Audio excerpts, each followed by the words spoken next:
चलिए समझते हैं आगे। 4 केस अभी तक हो गया था कौन कौन।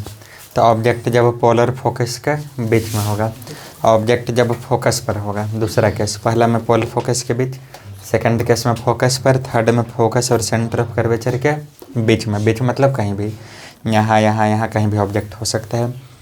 फोर्थ केस में कहाँ समझे कि ऑब्जेक्ट कहाँ रहेगा, तो सेंटर ऑफ कर्वेचर पर। एक चीज़ और ध्यान रखना था कि ऑब्जेक्ट को हमेशा कहाँ रखना था, तो प्रिंसिपल एक्सिस के ऊपर, है ना, वो रूल है आपका। ठीक, ऑब्जेक्ट हमेशा कहाँ रखा जाएगा, तो मिरर से लेफ्ट साइड, और मिरर भी इसी लगाना है कि पेंटेड सरफेस उस साइड रहेगा ताकि रिफ्लेक्शन इस साइड से हो। मतलब यहाँ ऑब्जेक्ट रहे तो इधर से रिफ्लेक्शन हो पाए, नहीं तो मिरर ही उल्टा लगा दिए। अगर कि सर अब आपका बात गलत है, ऑब्जेक्ट इधर रखेंगे इमेज ही नहीं बनेगा, तो मिरर उसके अकॉर्डिंग अरेंज होना चाहिए। ठीक, यानी पेंटेड सरफेस दूसरा साइड होगा। अब हम लोग समझ रहे हैं कि ऑब्जेक्ट कहाँ होगा, तो बियॉन्ड सी, बियॉन्ड सी मतलब सेंटर ऑफ कर्वेचर से आगे, आगे कहीं भी हो सकता है, लेकिन जो बहुत आगे होगा, जो बहुत दूर होगा, उसको क्या कहा जाएगा, इन्फिनिटी। जो बहुत दूर होगा वो क्या कहलाएगा, इन्फिनिटी। इन्फिनिटी मतलब बहुत बहुत बहुत दूर का, बहुत दूर का, जैसे सन का या किसी स्टार का अगर ऐसा ऑब्जेक्ट हम ले लें तो वो आपका आ जाएगा किस पर, तो ऑब्जेक्ट एट इन्फिनिटी। फिलहाल हम क्या समझ रहे हैं, बियॉन्ड से कि सेंटर ऑफ कर्वेचर से आगे है ऑब्जेक्ट। ठीक है, तो 2 रे यहाँ से आपको ड्रॉ करना पड़ेगा। एक तो यहाँ से चला गया प्रिंसिपल एक्सिस के पैरेलल, रिफ्लेक्शन के बाद कहाँ से पास हो गया, फोकस से। क्लियर है कॉन्सेप्ट। आप ध्यान दीजिएगा तो हर एक केस में लगभग इसी का यूज कर रहे हैं, बार बार हम इसी का यूज कर रहे हैं, है ना, कि प्रिंसिपल एक्सिस के पैरेलल है तो रिफ्लेक्शन होकर क्या हो जाएगा, फोकस से पास होगा। कहीं ये यूज कर रहे हैं कि अगर फोकस से पास हो रहा है तो रिफ्लेक्शन के बाद क्या हो जाएगा, तो प्रिंसिपल एक्सिस के पैरेलल। एक तो बन गया, अब दूसरा बनाना है, तो दूसरा यहाँ से बना लेते हैं कि एक रे डायग्राम यहाँ से गया इसे, है ना, सेंटर ऑफ कर्वेचर से ना गया, ये रे आपका कहाँ से पास हो रहा है, सेंटर ऑफ कर्वेचर से, तो सेम लाइन में वापस मुड़ जाएगा। तो दोनों रे कहाँ हो गया सर, यहाँ पर, मतलब रिफ्लेक्टेड रे दोनों यहाँ मिट कर रहा है, तो जहाँ मिट करेगा इमेज वहीं बनेगा, तो यहाँ पर इमेज बन गया। ये आपका ऑब्जेक्ट था ए बी, तो इमेज बन गया बी डैश ए डैश। इमेज के बारे में क्या जानकारी है आपको, तो इमेज कैसा है, तो रियल एंड इन्वर्टेड, क्योंकि सामने में बना है सर, दूसरा सामने में बना है मतलब मिरर के सामने बना है, और मिरर के सामने बनेगा तो इमेज कैसा होगा, रियल और इन्वर्टेड। दूसरा क्या है कि इमेज होगा डिमिनिश्ड, है ना, इमेज छोटा साइज का बनेगा।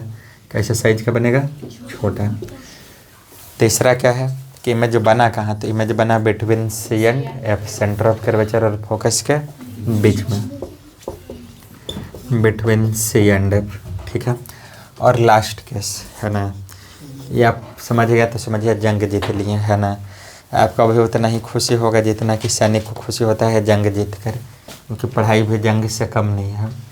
लास्ट केस क्या है कि एट इन्फिनिटी। एट इन्फिनिटी मतलब जब ऑब्जेक्ट कहाँ रखेंगे हम, इन्फिनिटी पर। इन्फिनिटी मतलब बहुत दूर, है ना। इन्फिनिटी तो एक्चुअल में से होता नहीं है कहीं इधर, लेकिन जो बहुत दूर का ऑब्जेक्ट रहेगा वो किसका कम करेगा, इन्फिनिटी का। जैसे 10 किलोमीटर दूर का भी कोई ऑब्जेक्ट है तो किसका कम करेगा, इन्फिनिटी का। वहाँ से जो रे आएगा ना, वो रे हमेशा पैरेलल आता है। बहुत दूर से जो रे आता है वो रे आपका क्या आएगा, पैरेलल, क्योंकि अगर पैरेलल नहीं होता तो वो हम तक पहुँचता ही नहीं। बात समझिए, हम कह रहे हैं कि बहुत दूर का ऑब्जेक्ट है ना, या कोई भी रे है वो हम तक पहुँच रहा है, तो रे अगर हम तक पहुँच रहा है इट मीन्स वो पैरेलल रहा था। अगर वो दोनों रे पैरेलल नहीं होता, एक इधर जाता एक उधर जाता, तो हम तक थोड़े पहुँच जाता, है ना। दोनों रे क्या होता, पैरेलल था। ऑब्जेक्ट कहाँ है, इन्फिनिटी पर है। इमेज कहाँ बनेगा, है ना, पोल फोकस और यहाँ पर सेंटर ऑफ कर्वेचर। ठीक है, ऑब्जेक्ट कहाँ है, तो एट इन्फिनिटी, ऑब्जेक्ट है इन्फिनिटी पर।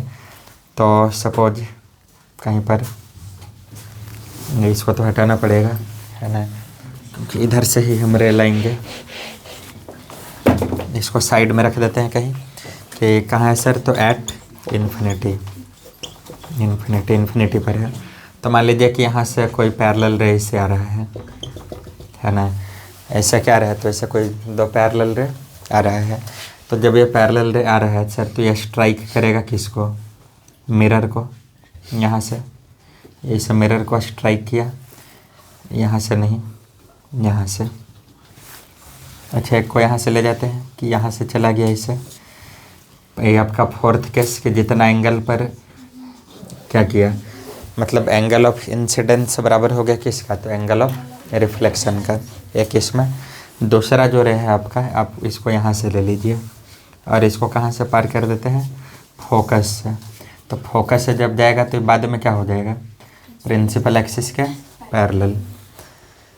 लेकिन फिर दोनों रे मिल नहीं पा रहे है ना, तो थोड़ा सा इसमें चेंज लाते हैं कि पैरेलल हम लोग ऐसे भी तो बना सकते हैं, इस टाइप से भी, कि आपका है कॉनकेव मिरर। यहाँ पर यहाँ से इसको ड्रॉ कर दिया, ये पॉइंट हो गया आपका फोकस, सेंटर ऑफ कर्वेचर। यहाँ पर पोल कि कोई रे ऑफ लाइट आ रहा था, सपोज यहाँ से रे ऑफ लाइट आ रहा है, इसे पैरेलल है, दोनों रे क्या है एक दूसरे का पैरेलल। कहाँ से आ रहा है सर, तो ये आ रहा है इन्फिनिटी से। कहाँ से आ रहा है, इन्फिनिटी से। तो एक रे यहाँ से स्ट्राइक किया और एक रे यहाँ से स्ट्राइक किया। तो अगर इस रे का हम नेचर देखें तो रे का नेचर किस टाइप का है, प्रिंसिपल एक्सिस के पैरेलल दिखाई दे रहे हैं। रे हम लोग को कैसा दिख रहे हैं, प्रिंसिपल एक्सिस के पैरेलल। तो रिफ्लेक्शन के बाद कहाँ से पास हो गया, फोकस से। ये भी तो प्रिंसिपल एक्सिस के पैरेलल था, तो रिफ्लेक्शन के बाद कहाँ से पास होगा, फोकस से। तो दोनों रिफ्लेक्टेड रे कहाँ मिला, फोकस पर। दोनों रिफ्लेक्टेड रे कहाँ मिला, फोकस पर। तो इमेज यहाँ बना, कितना बड़ा बना, तो सर इतना बड़ा बना कि बस एक पॉइंट है तो दिखाई दे रहा है, बात समझे। इतना बड़ा बना कि क्या दिखाई दे रहा है, तो सिर्फ एक पॉइंट, क्योंकि दोनों रे जिस पॉइंट पर इंटरसेक्ट किया वहाँ से प्रिंसिपल एक्सिस का डिस्टेंस ही नहीं है। प्रिंसिपल एक्सिस पर ही दोनों रे क्या करेगा, इंटरसेक्ट करे, मतलब पॉइंट साइज का इमेज बना। तो इसका प्रॉपर्टी होगा, अच्छा लेकिन बना तो है मिरर के सामने ही, इमेज कहाँ बना, तो मिरर के सामने, in front of the mirror. तो इसका प्रॉपर्टी क्या होगा, तो प्रॉपर्टी होगा sir real and inverted. Highly diminished, highly diminished मतलब बहुत छोटा है ना, इतना छोटा कि पॉइंट बन के दिखाई दे रहा है। कहाँ बना सर, तो एट फोकस। इमेज कहाँ बना, फोकस पर। तो अब 6 केस याद हो गया पूरा पूरा। ये 10th के बच्चे भी नहीं याद कर पाते हैं, क्योंकि उतना अगर ध्यान से कोई नहीं पढ़ेगा तो फिर नहीं याद हो पाएगा, है ना। हम लोग क्या क्या सीखे, एक बार उसको समराइज कर ले, है ना, कि अभी तक हम लोग क्या क्या सीखे हैं। तो फर्स्ट केस में हम लोग कहाँ रखे थे ऑब्जेक्ट को, तो फर्स्ट केस में आपका ऑब्जेक्ट रखाया था किसके बीच, पोल और फोकस के बीच। अभी हम बस एक ही मिरर का बात कर रहे हैं, कौन सा मिरर, कॉनकेव। कॉनकेव मिरर क्या होता है, कन्वर्जिंग होता है ना, क्योंकि लाइट रे को क्या कर देगा, कन्वर्ज कर देगा, एक ही पॉइंट पर फोकस कर देगा सबको, ठीक। तो फर्स्ट केस में ऑब्जेक्ट रखाया था आपका किसके बीच में, पोल और फोकस के बीच में। इमेज बना था बिहाइंड द मिरर, मिरर के पीछे, और मिरर के पीछे बना था तो वर्चुअल और इरेक्ट। सेकंड केस में फोकस पर रखे, तो फोकस पर रखे तो इमेज कहाँ बना, इन्फिनिटी पर। कितना बड़ा है, तो बहुत बड़ा, बहुत बहुत बहुत बड़ा, है ना। कैसा इमेज बना, तो सर एक ही केस में वर्चुअल एंड इरेक्ट बनेगा, बस पोल और फोकस के बीच में, क्योंकि पीछे ही बन रहा है। अब बाकी पांचों केस में मिरर के सामने इमेज बना है, तो इमेज कैसा होगा, तो रियल और इन्वर्टेड। बात समझे ना, कि इमेज कैसा होगा, तो रियल और इन्वर्टेड होगा।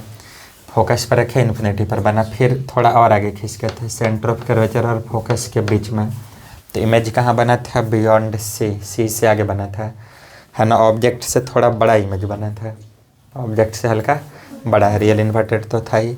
उसके बाद सेंटर ऑफ कर्वेचर पर रखे, है ना, तो सेंटर ऑफ कर्वेचर पर रखे तो इमेज वहीं बन गया, सेम साइज का बना था। सेम साइज का इमेज कब बनेगा, तो जब हम सेंटर ऑफ कर्वेचर पर रखेंगे तब बनेगा। बाकी हर एक केस में या तो बड़ा बनेगा या तो छोटा बनेगा, या तो बहुत बड़ा बन जाएगा या तो बहुत छोटा बन जाएगा, है ना। सेम साइज एक ही केस में, किस केस में, जब सेंटर ऑफ कर्वेचर पर रखाएगा वहाँ पर। अब इस पर कुछ क्वेश्चन भी आएगा, क्वेश्चन कैसे आएगा वो दिखाएंगे आपको, है ना।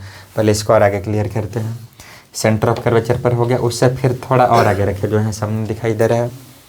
अच्छा, इन दोनों में डिफरेंस क्या है, कि सेंटर ऑफ कर्वेचर से थोड़ा आगे रखना, अब यह है क्या, इन्फिनिटी। इन्फिनिटी मतलब बहुत बहुत बहुत आगे रख देना, बात समझे ना। क्या है कि सेंटर ऑफ कर्वेचर से थोड़ा मोड़ आगे रखें, और इन्फिनिटी में क्या है कि उसको हम सेंटर ऑफ कर्वेचर से बहुत ही दूर रख दें, बहुत दूर, तो उसको क्या कहते हैं, एट इन्फिनिटी। तो जब सेंटर ऑफ कर्वेचर से आगे रखे थे तो इमेज बना सेंटर ऑफ कर्वेचर और फोकस के बीच में, हल्का छोटा बना है, इससे थोड़ा छोटा बना है। और जब इन्फिनिटी पर था तो बहुत बड़ा ऑब्जेक्ट का इमेज भी एक पॉइंट साइज की इमेज बनेगा, यानी हाईली डिमिनिश्ड बनेगा। इमेज कहाँ बनेगा, तो फोकस पर बनेगा। कैसा बनेगा, तो रियल और इन्वर्टेड बनेगा, क्योंकि बस एक ही केस है कि पोल और फोकस के बीच रखेंगे तब इमेज कैसा बनेगा, वर्चुअल और इरेक्ट। बाकी हर एक केस में इमेज होगा रियल और इन्वर्टेड, समझे बात ना। चलिए।